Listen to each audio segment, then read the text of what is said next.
আসসালামু আলাইকুম এভরিওয়ান। আজকে আপনাদের করে দেখাবো সসেজ ব্রেড। এই সসেজ ব্রেডটি আপনারা বাচ্চাদের সকালে টিফিনেও দিতে পারেন কিংবা বিকালে নাস্তাও করতে পারেন।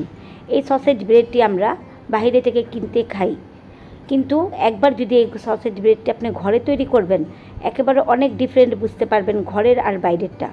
তো আশা করি আজকের রেসিপিটি আপনাদের কাছে ভালো লাগবে। চলুন দেখি কিভাবে করা।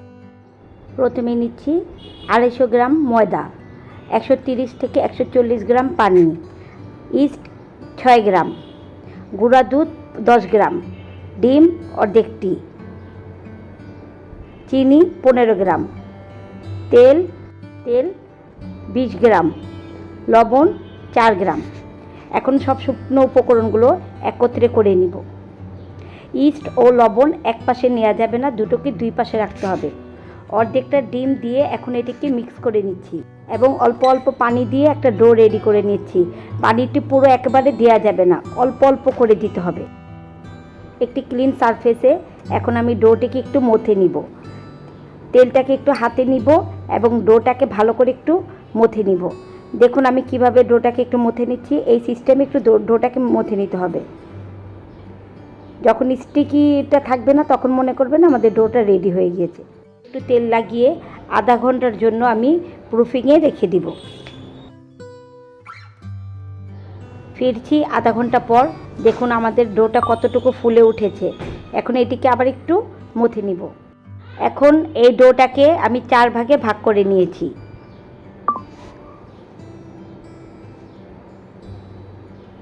একটু ডোটাকে একটু লম্বা শেপ দিয়ে মাঝখানে আমি একটি সসেজ দিয়ে এভাবে আটকে নিচ্ছি।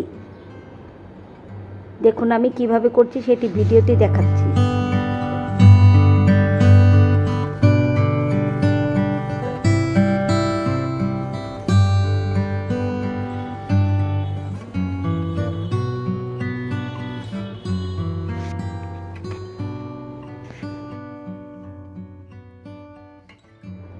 এখন ওভেনের ট্রেতে একটু তেল মাখিয়ে আমি সসেজ ব্রেডটাকে দিয়ে দিচ্ছি। বাকিগুলো এভাবে করে নিয়েছি। এখন সবগুলো হয়ে গিয়েছে।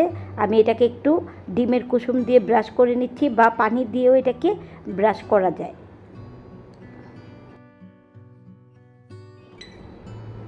উপরে মোজারেলা চিজ একটু গ্রেট করে দিয়ে দিচ্ছি।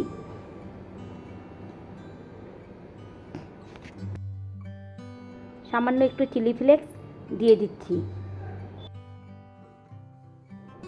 টমেটো সস দিয়ে দিচ্ছি। এটিকে ওভেনে 180 ডিগ্রিতে 15 মিনিটের জন্য বেক করে নেব। আমার বেক করা হয়ে গিয়েছে। এখন এটিকে আমি পরিবেশন করে নিয়েছি। আপনাদের কাছে আমার রেসিপিটি ভালো লেগে থাকলে অবশ্যই আমার চ্যানেলটিকে সাবস্ক্রাইব করতে ভুলবেন না প্লিজ। আল্লাহ হাফেজ।